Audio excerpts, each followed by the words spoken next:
Really wish I could turn that All off. right. There's 4 of us. One of them's Big Brother. Oh, okay. I'm used to that. All right. Yeah. So, Yeah. Dan, it would probably be smart to pull up this story Hmm. while we're talking. Just have it at a quick shoot or have it at bay. me and Dan have been talking about this story all week. I was about to say, you guys are working together, right? Yep. Yeah, it's wonderful. He's And like, cool. It's so cool. He's like my little. It's like I've never really had an outlet there. Not that I work with some wonderful people. I love my colleagues, but it's just, yeah, they're great. No one's really, getting to that. It's only a certain amount of people who really love those nitty gritty, uncomfortable stories. Those places in literature that sometimes they're a little too real. Craig's he's my go-to now. When he showed me the story, it was I couldn't even finish it because I wanted to talk to him about it while I was reading it. Which I don't think it's a bad thing. It's not. That's the mark of a good story. Yeah. I mean, it didn't ruin anything. I don't think you can ruin the story. But anyway, I'll get too ahead of myself. Well, I mean, that's the great thing about a good story is you can't ruin it because, like, so much of the experience is encapsulated in the story itself. It's like there's a reason you rewatch movies, even though you know how they're going to end. And yeah. Some of them, like, you talked about it before you finished it. I see. Yeah. We were talking about it the whole way through. This story is unfinished, right? Right. I wanted to talk about that. So. Is that wild? It doesn't feel unfinished. I mean, it feels a little unfinished, but it's still like Craig kind of blew my head. So Dan, this is published. This was published in the a series of stories called the Nick Adams stories, and I haven't looked to see what Hemingway said about it, but I have been curious, if he. If he was always like, oh, I'm going to get to it eventually, and he never got to it, or, if he I feel like if he published it, he was done with it. But in his collection of stories, the complete short stories of Ernest Hemingway, the Finca Vieja, or Vigia, depending on whether it's Italian or French vagina, Craig. It's vagina anyway, or Spanish. It's the name of a farm outside of Havana. Is why it has that special edition. I guess they found more short stories there. Oh, cool. But they published as they published it, they have a note at the top that said that Hemingway left this unfinished. Mm-hmm. Right, and I don't feel that it's unfinished at all. I feel like it does end abruptly. Yes. But that the ending, and me and Dan talked about it, and I'm curious as to how John reads the ending. I feel like the ending tells you everything you have to know about what decision these characters have made about their lives. And, the conflict has been resolved between the two of them, and between a lot of other things, or between everything. All the conflict in the story is resolved, in my opinion, by the end, or at least as far as the driving force of the story. Yeah. Maybe I don't know. I don't want to. Craig, I don't want you to. No, I won't. We're gonna see how John reads it. It's such a paradigm shift when you do that. It's great. Yeah. It changed my whole shit. But we should just let's just kind of graze over it and let's talk about the points. This our views of these things, like the surface views of just reading this right off the bat. And I remember John said something. He's like, "My man, it's like some dialogue all the way." That's how I felt when I printed it out, and then I started reading it. I'm like, this motherfucking thing is long. yeah. By the way, Craig, how did you get this story? Did you find this on the internet, or did you? Where did you find it? I found it. So I had the digital collection of this. Okay. Of the short stories, and I was really curious. Like, there's a bunch of short stories at the end that were quote unquote never published. This was one of them, although it had been published before, but I guess it had never been in any other complete collection, and so that's why this is the Finca Vieja edition. And I've always been curious about those because some of them are really good, like The Porter and the train trip, and there's another short story called Something Always Reminds You of something else. Black Ass at the Crossroads is also great. Yeah. But the second last one's kind of a dark title. Black Ass at the Crossroads. No, the other one. Always reminds you of something else. For somebody who killed themselves, it's pretty dark. It's a dark story. It's a really short story. That's not very Raymond Carverish. Yeah, it's that one's a really short story, but it's great. It's so good.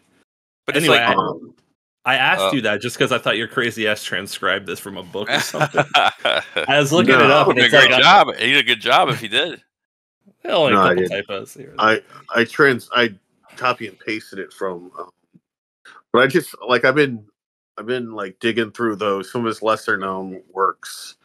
Because I just went on like a Hemingway run lately. I'm trying to claw my way out of it, but I felt like a little Hemingway hole. Craig, I want to this brings up a good point too. Like, we talked about this briefly. I know that sometimes we sit there and we tier stories. We say, "Oh, this is the best story," and it's not the best story, or But we never know. Like going through the canon of someone's work, and we find these unpublished stuff, and it ends up blowing our minds.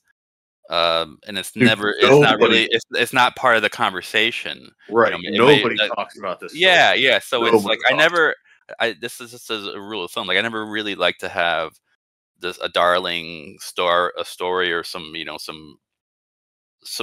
commercially validated story like take over this person's work, because you never know. Like, I think Truman Capote had that story about the person who, like, that Christmas story was so beautiful, and about his cousin. It's like, what we don't really hear about.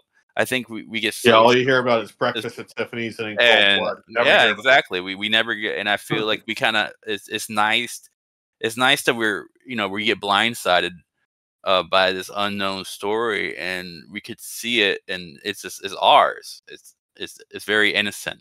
Mm-hmm. We're going into new territory in a sense, and that's exciting. So I'm glad that you were able to, well, that's why me and John do this. It's like, because nobody's talking about any of this work. It's so important. We do talk about some of the bigger ones, but we talked about Hemingway's Two-Hearted River, which is one of his bigger ones. But the other one, what was it called, Craig? The Undefeated. Nobody talks about that one either. That's another one that's like amazing, and never before we even dove into it, Craig brought it to me, of course. But that's the beauty of like the great writers, like you find them because of the highlights or whatever's in a textbook or whatever's popular. But when you start digging in, you start finding other shit like, oh, this is just as good. Why doesn't anybody talk about this one? I mean, that's how I feel about a lot of my favorite poets.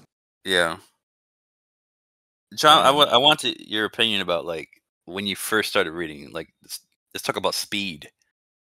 The shit fucking moves. Okay, right? So I had a realization today when I was rereading the beginning. I didn't get a chance to reread this whole fucking thing, but I was rereading the beginning. I'm like, this is Hemingway right here. There's no fucks giving. It's shot out of a cannon. You're just hanging on. The reason why I had that realization is last night I started reading it. And I read like 5-10 pages. And I was like tired as fuck, and I'm like, what the hell is going on in this goddamn story? And I just fell asleep. And that was obviously no offense to Hemingway, but I was just too tired to fucking hang on to that ride at that time. But it's a bit jarring, right? Yeah, he he's famous for the iceberg analogy for writing, right? Like everything's hidden beneath the surface. Most of the things that he's writing about are beneath the surface, and like you're only getting the tip of everything. That sounds horrible, but you're only getting the tip of everything. I get it. You're the details are kind of implied, basically. Well, And, that's all literature. Everything's shown, nothing's told. That's the Hemingway philosophy. Like I'm gonna show. Like it feels like a movie. That's why we called it a play. But almost everything is in scene. Nothing is. Very little is in exposition. Yeah, but think about how this story is written, man. It's like all dialogue, almost all dialogue. There are brief moments of description of like where they're at and what's going on. Yeah. But even a lot of the action is like implied through dialogue. Yeah. So you got to be on your P's and Q's with this story. Yeah. Well, no heavy lifting in this group though. But you got to be, regardless. I don't care what degree you have. It takes some attention if you're not ready for it. Look, I'll be the first to admit I'm very lazy when it comes to writing. and reading. I luckily though with even if I know Hemingway's gonna take me somewhere. So even if it is like kind of all right, where is this going? I trust it. That's kind of what it boils down to. But that's cool. I've read let's just say in my travels in lit classes a lot of fucking novels that didn't go anywhere. So sometimes it sucks. When I was reading it and periodically talking with Craig while I was reading it, like we kept kind of talking about Cormac McCarthy and No Country for the cinema. I didn't read the book, but I watched the movie and No Country for Old Men, and it was moving like that. Like you had this guy thrusted in this scenario. You kind of understand what it's about. You realize that he can't be where he's at, and he's trying to flee, but flee in a way that's smart. And I felt like that movie. You had these cops that were after him. They were never together. Like the chaser was never with the antagonist, or never with the protagonist. They were very. I mean, even though it's like him and his sister, but I felt like they were one in a sense. And they were never in the same scene. So it was cool that kind of it creates this drama. You never know if these people are going to meet up. That's the best part. Like, when you keep characters separate, I think naturally you're anticipating them to come together at some point. Right. John, you've seen tension in No Country for Old Men, right? Yeah. Yeah. Yeah, it's the same principle. Like the protagonist and the antagonist. They're reacting to each other, but they're never in the same room as each other. Nobody was in the same room. Right. The closest they got was his name? The phone call. Yep. At least in No Country for Old Men. And this scene, the closest they get is early on when Nick and Littlest are hiding in the weeds.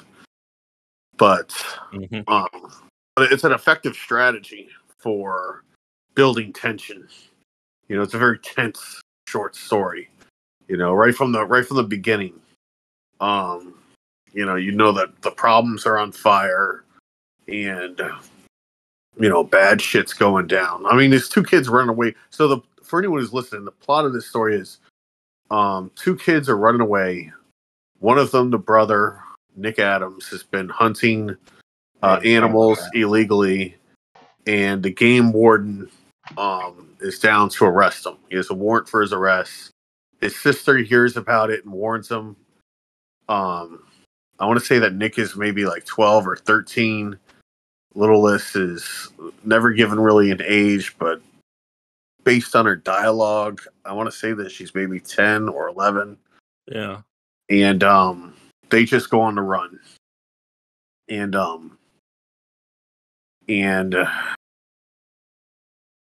you're with them, and the two of them talking and their relationship.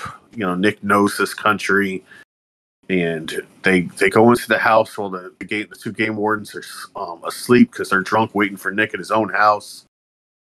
The Littlest goes in, steals all the food, essentially, all the supplies, blankets, and the rifle, the food, everything, and the liquor. Yeah. and then they go out into the swamp to hide out. And really that's the plot of the story. There's a subplot following the game warden waking up with his partner being angry about, being the house being robbed and not being able to catch his kid, and going into town to confront a guy named what's his name? I'm so bad at this is what I meant when I said I'm so bad at names. You had the story. Packard. His name is Packard. Mm-hmm. And there's a great scene between the two of them and Packard. Packard knows one of these guys already. One of these guys is a stone cold murderer. And Packard's really afraid that something's going to happen to Nick. And so the tension keeps building, which is a smart move on Hemingway's part, because, if these two were just clowns, there wouldn't be any real tension, right? The tension exists in so much as these guys are actually very capable and very real and very interesting. By proxy, the same thing is true with No Country for Old Men. Anton, who is the hunter in that story, is very effective at his job, and very terrifying to watch. I think he's the best part of No Country for Old Men, personally. And by the way, that's, tell you about the strength of Hemingway. Like, I don't really care about the protagonists in No Country. I'm only fascinated by the antagonists. With Hemingway, I'm fascinated by the protagonists, because they're all a young Hemingway, and they're all, so rich, and the dialogue is so real and so snappy and so pertinent and so interesting. Their dynamic between him and his sister is really that's the most intriguing part of the story to me. Even more so than the outside influences that have forced them to be this way is their relationship and how it changes throughout the story. What did you think of? What did you guys think of them? What did you guys think of the brother and sister? What do you guys think of the story? You hit the nail on the head. That's the heart of it, and like their dialogue is just so tender. Even though Nick is kind of rough guy, a little bit kid. He's really a kid, right? He can't be older than like 18 or so. No, I don't even think he's that old. I think he's like 15 at the most, even that stretch. He's going to reform school, and if he gets caught, right? He's not going to prison. That's actually a point in the story. Once you turn adult, they take, instead of reform school, they take you to the penitentiary. Yep. But yeah, it's a very intimate story between them. The girl is like all over him. She's in love with him, basically. Yeah. Kissing him, arms over the shoulders, in his lap at one point. Yep. Like physically, the affection is and they had this us against the world mentality. It starts in the beginning of the story. We don't want to be like them. We had enough of family fights. You and me, we don't fight from here on out, right? If we're gonna make this work.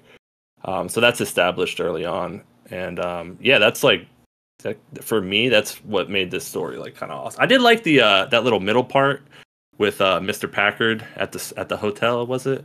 With the store, talking to the two guys hunting him. There's something that's another thing. The people that are on his team just show him so much love. Even in the beginning, it's Mrs. Packard, but then in the middle, it's Mr. Packard when he's covering for him and trying to get information from these guys to figure out what the situation is. They love him so much. It's you just kind of smile when you're reading it. There's so much heart.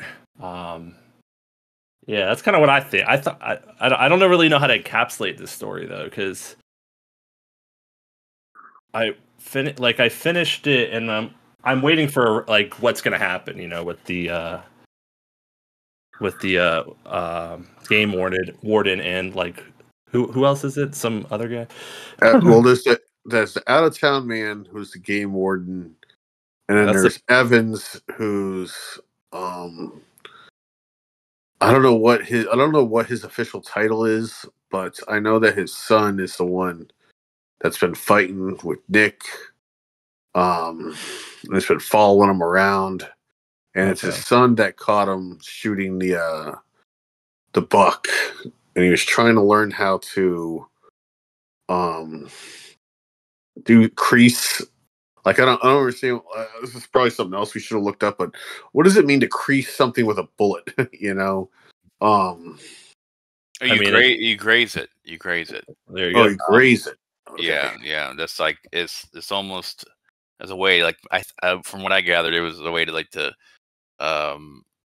be able to put the animal in a situation where he can't run away. It may not kill the animal per se, but to put it in a position where it can't really, it's limited. But he didn't, obviously. Yeah, he fucked that up. He killed it. Yeah, he killed it. He hit it in the wrong spot. It's funny, John. I actually like that scene in the store because I felt like it achieves a few things. And me and Craig were talking about this. Throughout I go back to like Jackie Gleason, like Smokey and the Bandit, and the Son. That very slapstick type of comedy where the bad guy is like this comical type figures. Right. But it was like the first time where I feel like Hemingway set us up to look at them as like these foolish people, like, and then that conversation in the store gave it, it revealed that these guys were more nefarious than, or that one particular guy was more nefarious than we made him out to be. And even the guy was like, you don't want to mess with him. He's really dangerous. He killed somebody and pinned it on somebody else. And, Splayfoot killed a man in cold blood and then pinned it on somebody else and watched that man be hung to death. Yeah. So you know that this guy has no conscious. He's so kind of a sociopath. So it to me it was just more of like, wow, okay, now my perspective has changed. How serious this is. Yeah. Like this is not like slap on the wrist. Like they're gonna go and and I feel that's Hemingway's talent too, because I feel like he set it up in a way like, oh look, they can't track anybody. It's like, well, how do you track somebody? In the snow, you probably do that. I can track somebody in the snow. Yeah, and it was like, it just made him more. It was more things to attach these kind of, knuckle draggers in the, cops, but they weren't, especially that one. And he had a dark side, and he's dealing with a child, and so I was like the whole time thinking, man, he's gonna go out and look for some firewood and get shot, or his sister's gonna get shot. Just kind of increase that tension a little bit more. It wasn't. I mean, even though the story, the whole town is protecting this kid, you can only do so much. This is serious business here. This is, he's gonna go to juvenile detention, and then, but more so, he's probably gonna go to jail or some kind of prison. It's just I like that. I think it needed to go there because at first I just didn't like, I didn't like them being portrayed as, I thought like their mannerisms were not going with their actions. Like they were in the house, putting their feet up, very intimidating, very just being like psychologically pressing on the mom. Yeah. Just having them cook for them and all that. Like I like getting drunk and it was disrespectful, very disrespectful. And she has a headache. She's trying to get out of there. So I didn't, they were not as comical as it seemed. But that's what I want to elaborate.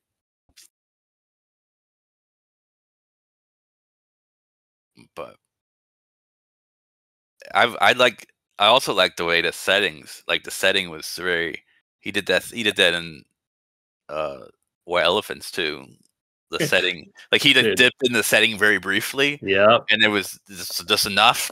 It's like bank heist to get in and get out, and then he went back in the dialogue. But at the end, like, what was that? No, real quick. Halfway through the story, I wrote down "Hills Like White Elephants," the novel, because that's exactly how it's written. That's the style, man. That's the style. Oh, and I thought, you know what? I thought he would have went with that, but then it changes. Like that setting turns into expository, turns into guilt, sex, all that. That setting got sex, it was very like titillating, because he's like, I feel like at that point he's on this moral bender, like he's just not knowing what to do and how to handle the situation. I think he likes his sister, but he knows what's the right thing to do. Do you have a section, Dan? Probably when he's pulling the part about the trout. He was hunting for fish, and it was so many allusions to sex and virginity and innocence and all that. And but it was also, he keeps talking about virgin wood. Yeah. It was like, God, I'm like, I'm sitting there reading it at work. I said, Jesus, man, I hope I gotta go to the bathroom. But it's just like, one of those, this times he's really delicate. It's just him in that backwards way of grasping this ancestral thing with his sister, and then him being on the run. It was beautiful. Like I really give it up to Hemingway for fusing all that shit together. Yeah, definitely makes their relationship very dynamic. This is on 529 for anybody who has a book. It was so narrow here that the willow pole would have spanned it. And as he came close to the bank, he heard the turbulent rush of the water. He stopped by the bank out of sight of anything in the stream. It took two lead shot, split down one side out of the tobacco pouch, and bent them on the line about a foot above the hook, clenching them with his teeth. He swung the hook, on which the two worms curled out over the water, and dropped it gently in so that it sank, swirling in the fast water. And he lowered the tip of the willow pole to the current, let the current take the line, and baited hook under the bank. Felt the line straighten, sudden heavy firmness. He swung up on the pole, and it bent almost double in his hand. He felt the throbbing, jerking pull that did not yield as he pulled. Then it yielded, rising in the water with the line. There was a heavy wildness of movement in the narrow, deep current. The trout was torn out of the water, flopping in the air, sailed over Nick's shoulder and onto the bank behind him. Nick saw him shine in the sun, and then he found him where he was tumbling in the ferns. He was strong and heavy in Nick's hands, and he had a pleasant smell. And Nick saw how dark his back was, and how brilliant his spots were colored, and how bright the edges of his fins were. They were white on the edge with the black line behind. And then there was the lovely golden sunset color of his belly. Nick held him in his right hand, and he could just reach around him. He's pretty big for the skillet, he thought, but I've hurt him. I have to kill him. He knocked the trout's head sharply against the handle of his hunting knife and laid him against the trunk of a birch tree. Damn, he said. He's the perfect size for Mrs. Packard and her trout dinners, but he's pretty big for littlest and me. I better go upstream and find a shallow and try to get a couple of small ones, he thought. Damn. Didn't he feel like something when I horsed them out, though? They can talk all they want about playing them, but people that have never horsed them out don't know how they can make you feel. What if it only lasts that long? It's a time when there's no give at all, and they start to come. And what do they do? And what they do to you on the way up and into the air? This is a strange, creaky thought. It's funny when you have to hunt for small ones. I mean, it's just all sexual innuendo, dude. I mean, you can't have a sentence with the words throbbing and jerking without the little boy in me just giggling. Yeah. Yeah, the thing it's good. I'm glad you read that out loud because it kind of I didn't notice this first time, but there is like this whole dynamic, the hunter and the hunted that's happening, but there's a respect for the prey. Yes. Like that's a big Hemingway thing, man. Yeah, he illuminated that this is not like this overpowering. This is almost like this. It's almost symbiotic. And I like that. I feel like that whatever that framework was or is, it totally was talking about him and his sister. Like I have this power over her. I have this ability to lay her out or to do what I want with her, but I gotta respect her as an individual and her power as the prey.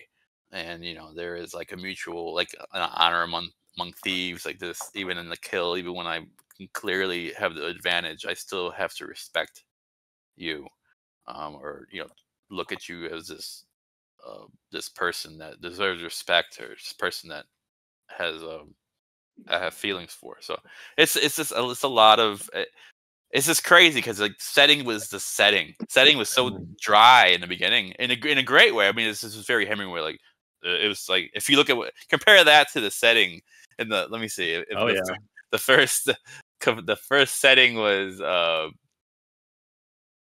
his back was against this big cedar tree, and behind him there was a thick cedar swamp. His sister was sitting with the moss behind him, and she had her arm around her shoulders. That's more like this together, but it was just very basic. It's like he was looking out and telling you what he saw. It's like his love for her is evolving a little bit. Oh he's realizing like how down she is to be with him in this moment. Like he's being hunted, and she's like, "I don't give a fuck, man. Ride or die. Let's go." Yeah. That's. I mean, and we so talked like I don't know how. Listen to this dialogue. Between the two of them. This is on page. Are you 537? 537. I don't have page numbers in here, so I'm a little lost when you say that. Oh, I do have page numbers. Go to but towards the end. Mine's 35 up to 35. I got 1 to 35. All right. Go to like page 30. Okay. Are you past where you just read? Because I lucked upon your spot.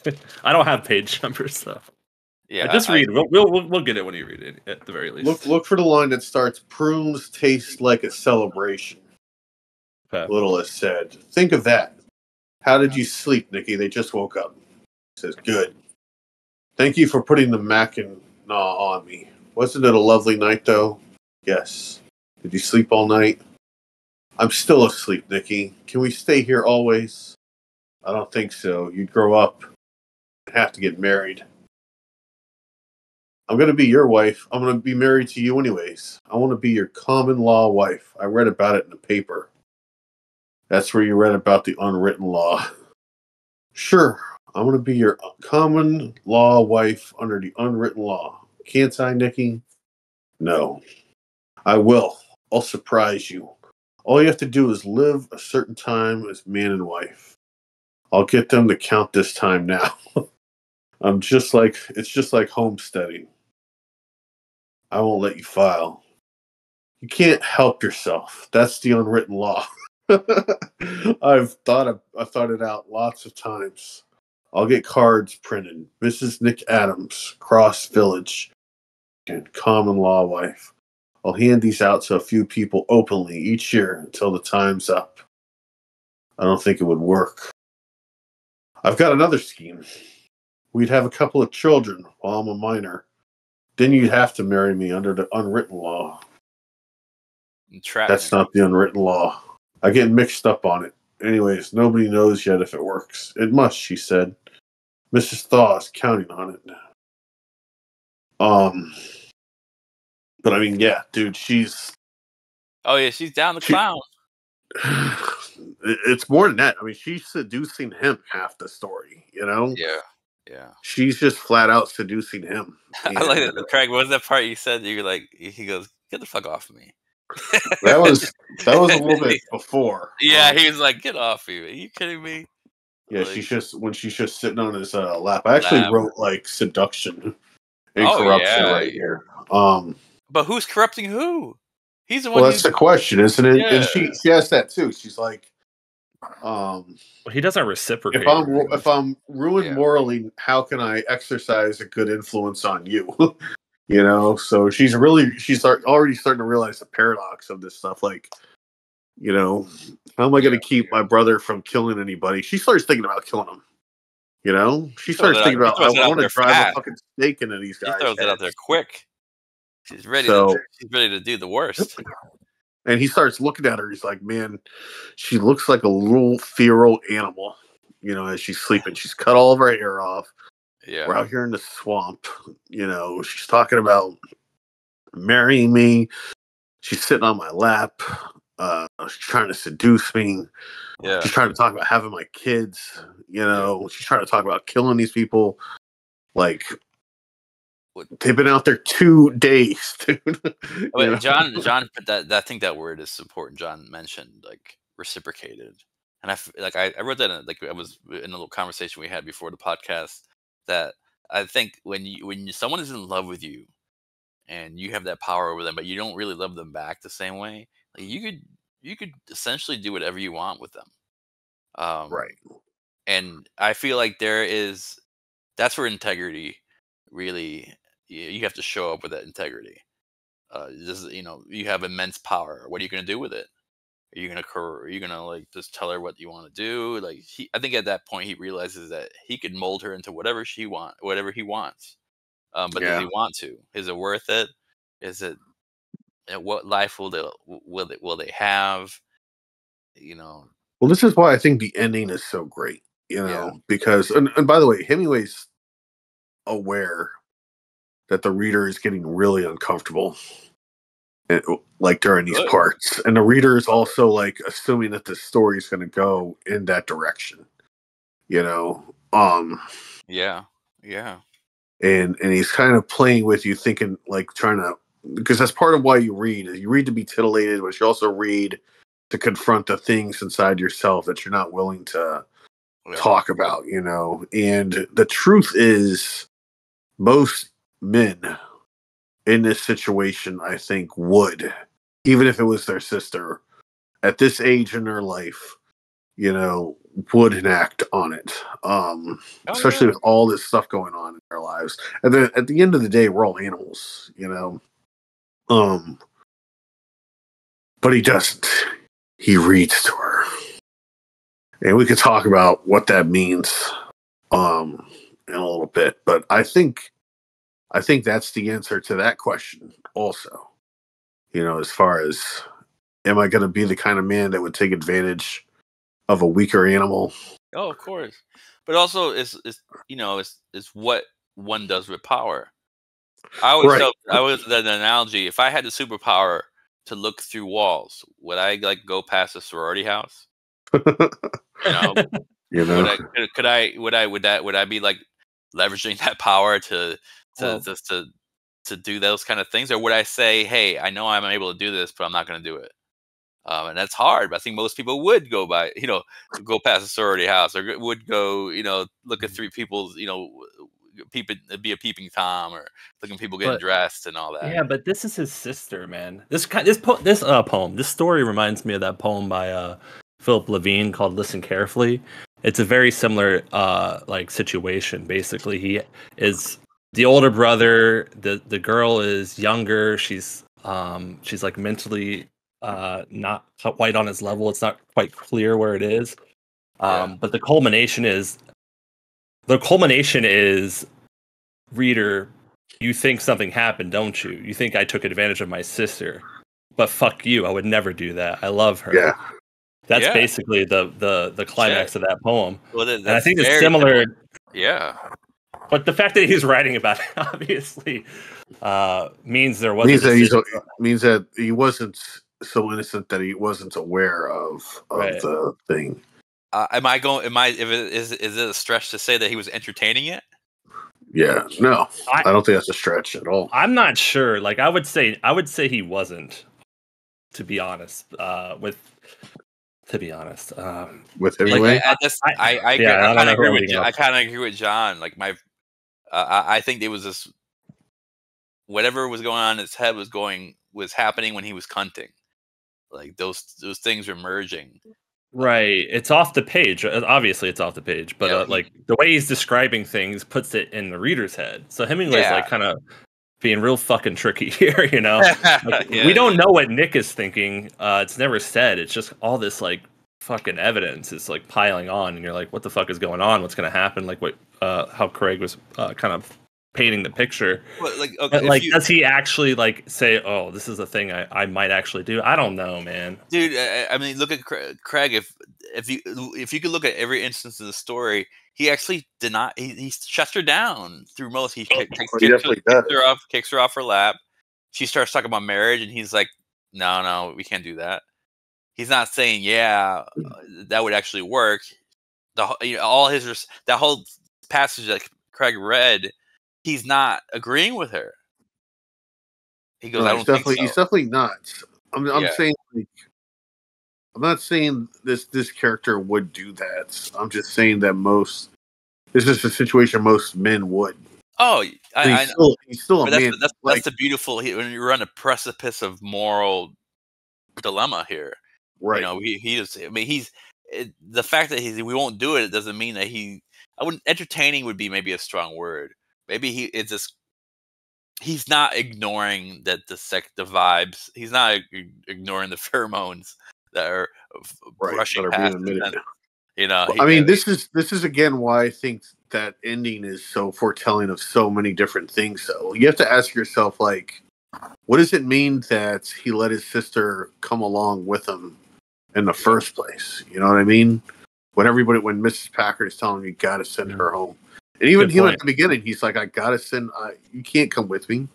You know, and she's like, and she gives him the opportunity. She's like, you want me to go home right now? I'll go home right now. And he doesn't do it, you know. Right. Because the truth is, another part of him loves his sister and is lonely and needs somebody, you know. Mm-hmm. His girlfriend or whatever isn't there. It doesn't. They have a special give a fuck. They definitely have a special relationship, like among siblings, even amongst their. I think they have others. They have another brother or sister. Yeah, they have others, but they don't matter. The only relationship inside the family that matters is the one between the two of them. When you all explain the whole, I mean, they kind of allude to it. The relationship, his girlfriend. I was a little perplexed with the whole. You know, it's kind of funny. Hemingway wrote about the same girl in Nick Adams and other stories, but in fact, really, yeah. But essentially, Ruth, or is that her name? No, her name is Trudy. Trudy is a Native American that Nick dated, and is no longer dating, but is still pining over. You know, and his sister is aware. His sister is aware that he's pining over her still. It's why she brings him up. But it's also, I mean, she also kind of brings him up because she's a little bit jealous. You know? That's true. But him and Mr. Packard talk about her, about the girlfriend. Mr. Packard's Packard's like, you gotta leave her alone. And he's like, shit, if I ran into her again, you know, I'd probably get mixed up with her again. Mr. Packard's like, well, you better not run into her again. Yeah. Are you fucking stupid? I love that guy. Mr. Packard, but didn't Mr. Packard was like saying like, hey, you know, I would throw a bone at her, so you know, said something like I think he does, yeah. Yeah, like, and that's what I was like, that's so well, weird. he's endearing himself to Nick, you know, he's like, I get it, you know, but you know, tighten up at the same time. I see. So he's just like, hey, young buck. Yeah, well, you got to figure. I have a penis. The great thing on Mr. Packard is you can read it both ways. He isn't uncorrupted either. I mean, this is a guy who worked in saloons and owned saloons for a long time. You know, the reason he didn't want to hang out at the hotel is because everybody was sober and boring. I love that line. I wrote that. I actually took that. That's just a great line. This is a tough guy. And it's part of what's interesting about Nick to him. Never going to a hotel Nick is wild, man. And aren't we all like a little endeared by like wild young men who are stupid and you know they rush into things like fucking dolts. Dude, I forgot about this. And that's why John was so endearing when he was young. Exactly. That was my only thing. John, I told this to Craig, and it is like my little theory about names. I want to know if you could validate this, or you feel like this is I'm in the right a little bit. Okay. When somebody has a name like Nick, it just sounds, it's just, I don't know, very common. But as soon as you have like a Nicky, a Willie, a Johnny, for some reason, I feel like names like that, people forgive their actions. Like they're that's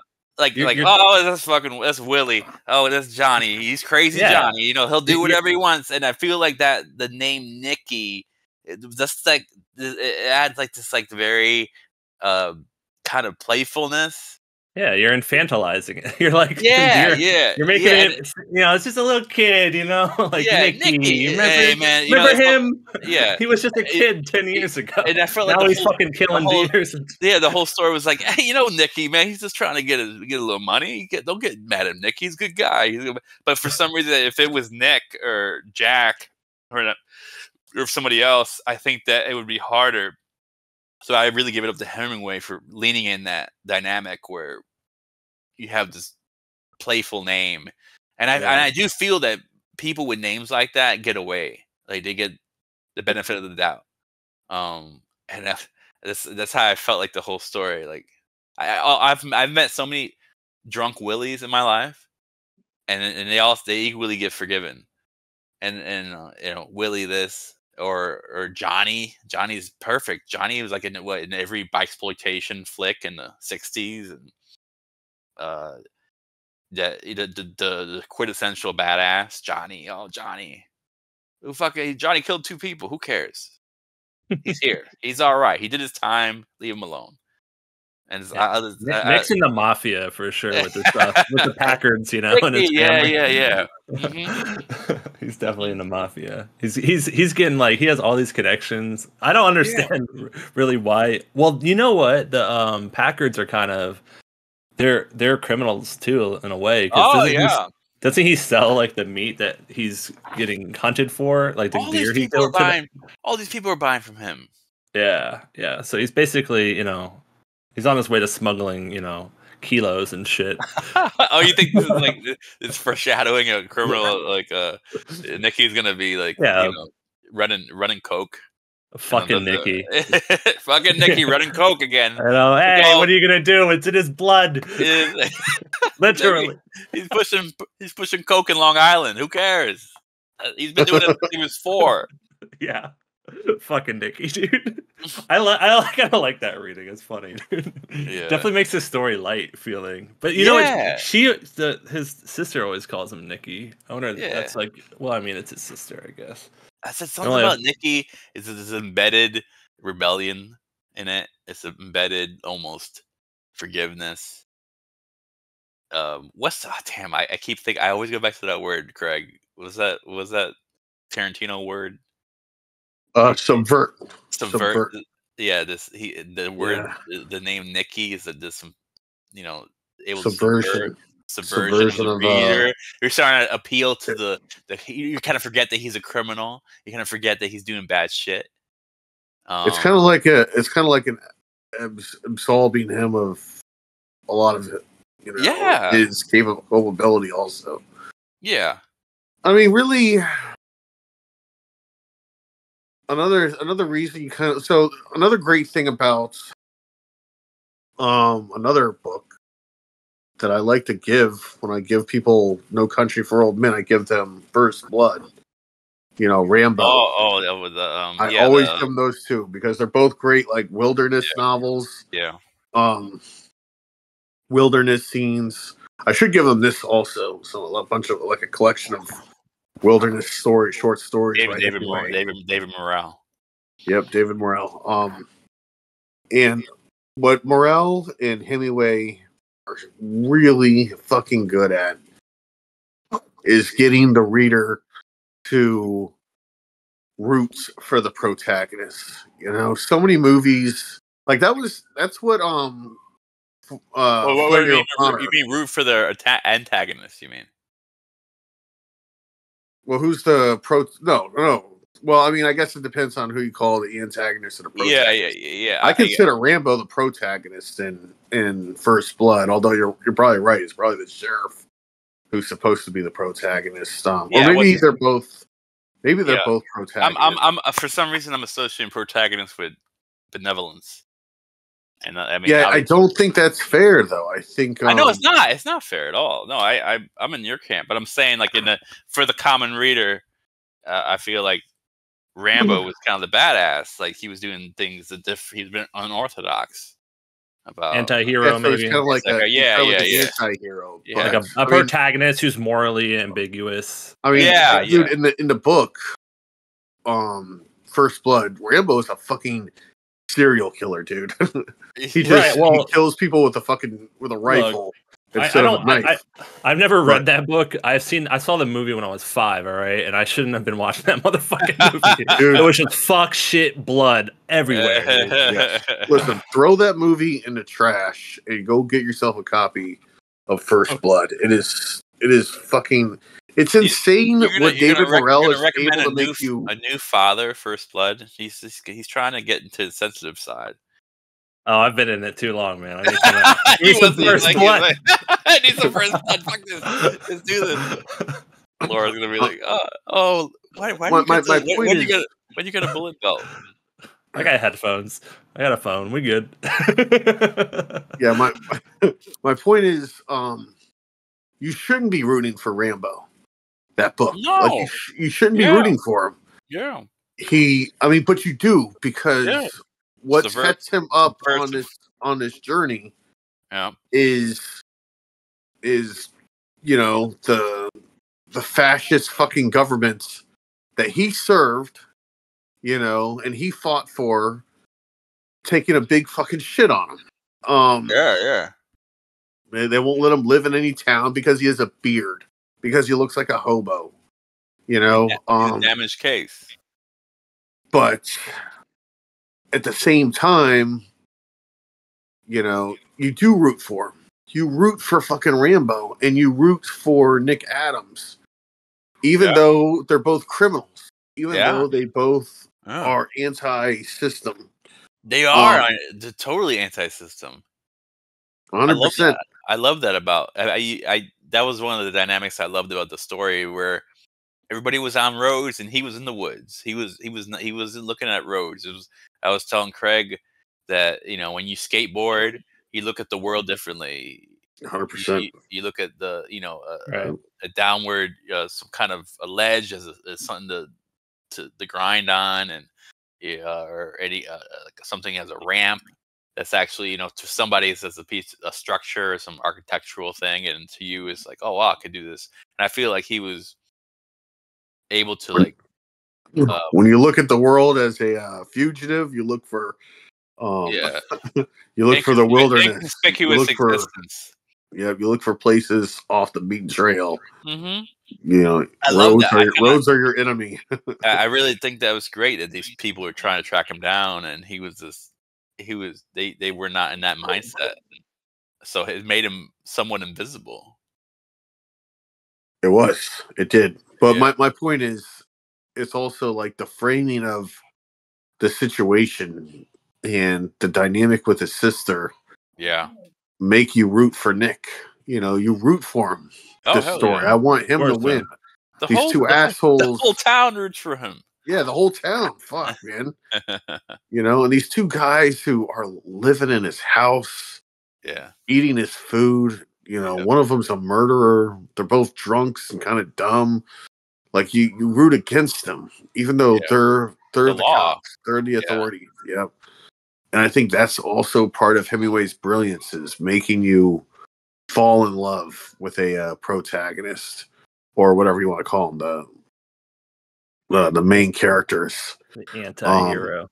The anti-heroes, whatever name you want to give them. Before you let the cat out the bag with that great read. No, I'm not. I'm gonna see if I can build. I kind of want to You're gonna what? Hang on, I'll be right back. Keep talking though. I got a question for you actually. Yeah. 1 second.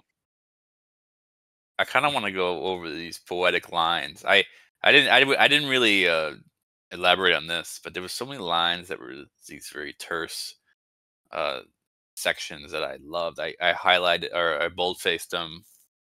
I was like, wow, this is so beautiful. It kind of reminded me of Raymond Carver. One of them was being where was it? I see one over here. What reminded you of Raymond Carver? What part?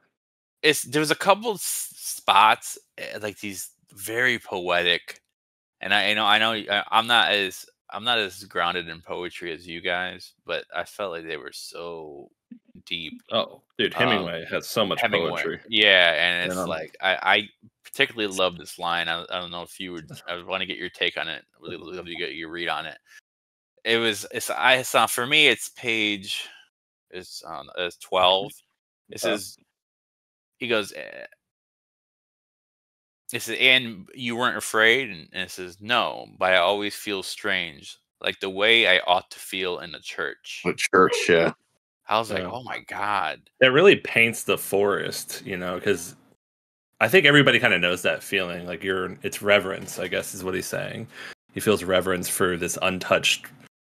And I don't know if that's the part where he talks about virgin timber or whatever, but like that scene is described as like just walking through a serene forest. About cathedrals and like this equivalency of cathedrals and things like that. And I just was like, wow, what it. No, but I felt like it was very telling, because I feel like he was. I had a similar feeling growing up, where when I was in the church, I didn't feel those feelings, but when I was in the woods, I did. And it was like this, almost like the societal pressure to feel something that is on a societal level, like all encompassing. It's like this feeling you're supposed to be in the church, and you're supposed to feel like this this overabundance of religious fervor or whatever. But he was getting that in the woods, and he was there was a little bit of guilt, like, man, I should have. I don't know if his sister's saying that or him saying that, but I think that's him. Yeah. He's like, man, I should. Why do I feel that here and not there? And that's like, I just thought was just a great imagery, because I remember I used to skip Sunday school. My mother used to drag me to Sunday school, and I would skip. I would stay in Sunday school, my Sunday school class, for like 10 minutes, and then I would use the bathroom and then walk around the church. And I would like spy on my mother. I would like look in the window and see her class, and she would see me, and she's like, "Get the fuck out of here!" And I would like walk behind the church in the woods, and it was so quiet, and it was like a little brook, and it was just beautiful. And I was like, I would rather be there than be in that godforsaken class. I wrote a poem about this once, about going to church, not feeling the love of God, but feeling the love for my mom when she took me to McDonald's after church. Oh my God. That blows my mind, because I wrote a poem about that. Not poem, but it was, I guess, for a class I wrote a poem, and I would always my dad didn't go with us to church, but he would make me go to church with my mom, but he would with the incentive of taking me to McDonald's after for breakfast burritos. That's so great. I would like he would know that I skipped, like he knew right away. And I would like run around the church and hang out in the brook, and then I would so happen he would pull up and I was there, and he's like, "Hey, how was church?" And I was like, "Oh, it was good." He goes, "You want some breakfast burritos?" I was like, "Yeah." He knew I was bullshitting. I didn't go to church, but I love those breakfast burritos. Well, there you go, man. Though I know that line for me hit hard, because there is some guilt. Like, man, why am I such an outlier? Why am I such this? I'm ostracized in a bit. I'm more ostracized now because I'm running from the law, but I feel more at home in this woods than I do in whatever society deems as being normal. Right. And the way it's written is like that whole like area, that scene is written right after they were like fucking bushwhacking, you know, and they finally get some relief. They're walking on like flat ground. Yeah. The trees are beautiful, and he's with his sister, and it's like kind of building, like I Yeah. said earlier, like the love for his sister is evolving a little bit more. So a lot of, I don't know. That, I mean, that's beautiful too. You can't say the C word without thinking of Raymond Carver, man. Either. That's another thing. Dude, for some reason I kept making that note, Carver. Like, it's like, and yeah, cathedral. All those illusions. I'm like, God, dude, this is so. And I feel like Carver did that. Carver wrote about like Rust Belt people that really couldn't explain their feelings, but they were able to at least touch upon them. I think when Hemingway writes about love, that's when he's at his most tender. And so it makes sense that it reminds you of Carver. I mean, I thought about him a little bit too, actually. And it wasn't just because he said cathedral or whatever. No, but, yeah. Yeah, like Hemingway, when, like in Old Man in the Sea, when he's talking about the love that the old man has when he comes back for the boy, that's like the climax of the story. It's just like Hemingway can access the emotion of love so purely, like more than any other writer, I think, of fiction I could think of. And the only poet I can think of is probably Li Young Lee. I don't know, man, but I don't know. That's all I have to say about that. I mean, that's just that's what I love. That's what I love about Hemingway. Basically, is my point. Well, I'm glad that that part resonated with you. It stuck out to you because if I don't feel like I don't really read a lot of poetry, but I felt like that section, it was hitting on all cylinders, So it's cool to hear that from you guys, or that feeling reciprocated. Hell yeah! So there's a rabbit in this hat that Craig's about to pull out because I don't see it.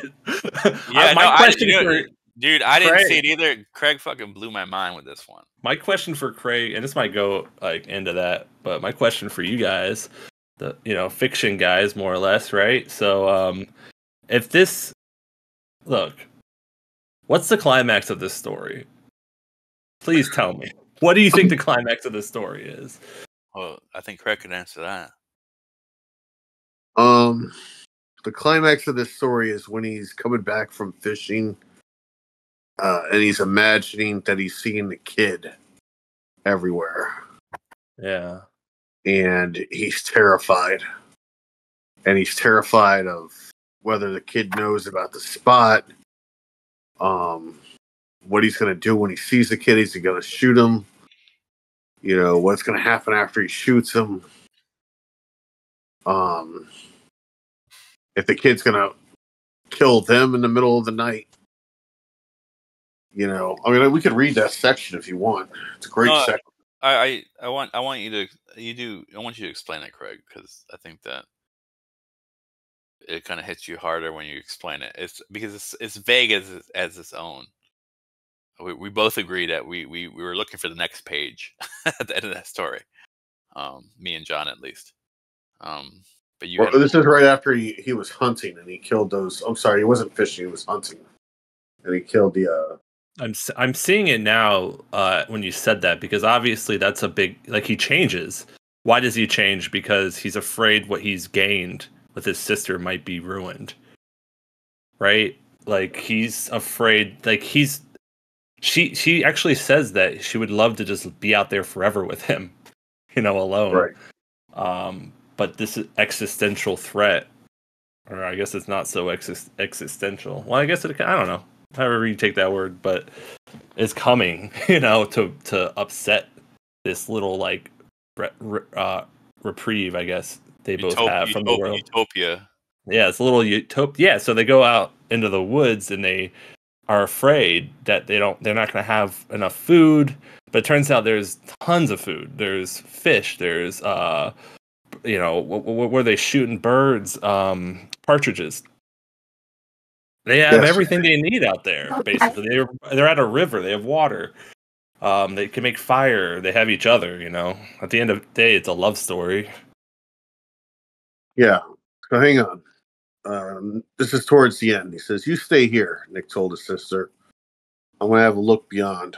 He left a sack with the birds and the berry pails with Littlest and went well upstream. As soon as he was out of sight of his sister, he changed the 22 shorts and the rifle for the long rifles. I won't kill him, he thought. But anyways, it's the right thing to do. He made a careful search of the country. He saw no signs of anyone and went back down to the stream and then downstream and back to the camp. "I'm sorry I was nervous, Littlest," he said.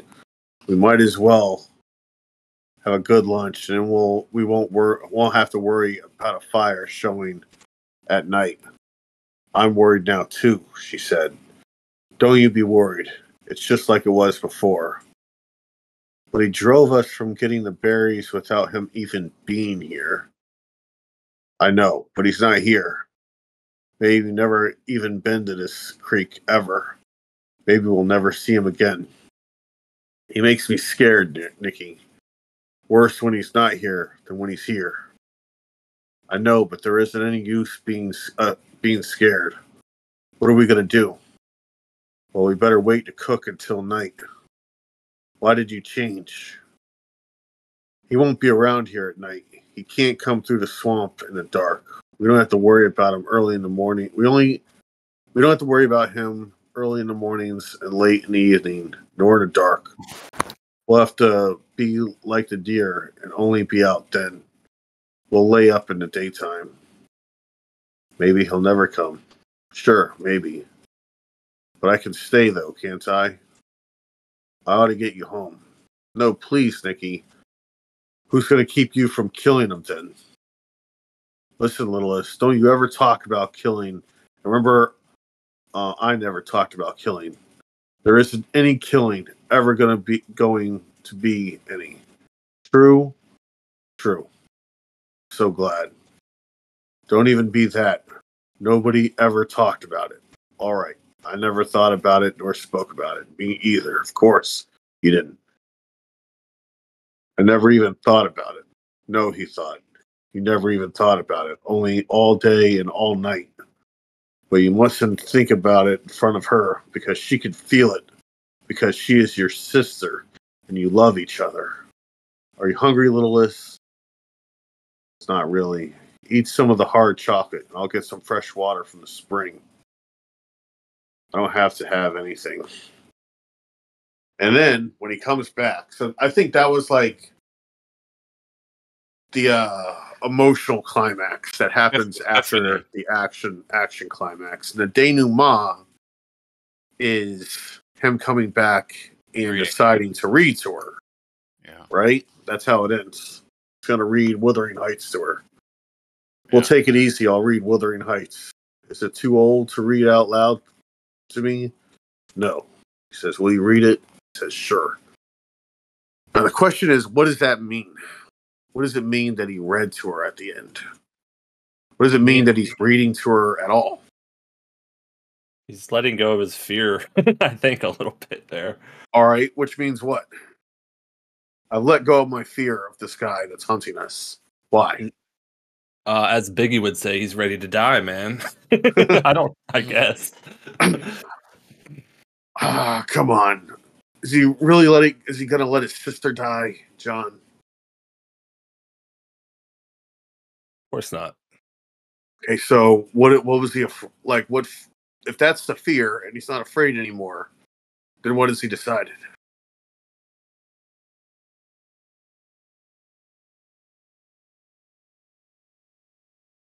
Yeah, I don't know. I mean, maybe he's decided to kill this fucking guy. Man, if he kills the kid, then he betrays the game marshal's coming after him. He has to explain to his sister why he killed him, and he has to do all this thing. We're not going to kill this kid. once he made that decision, I know, buddy. I'm trying to help John figure out this ending. I'm not going to kill this kid, and you're not going to kill him. I was struggling too. I'm not afraid of this kid anymore. I'm going to read to you. I'm just going to fucking read to you. What has he decided, John? He's given up, I guess. There you go. He's given up. I'm going to turn myself in. Boom. What else could he have decided, John? What else? Where else could this story go? And that's why it ends there. Because he's finally arrived at that. This is a story about two people who ran away from home.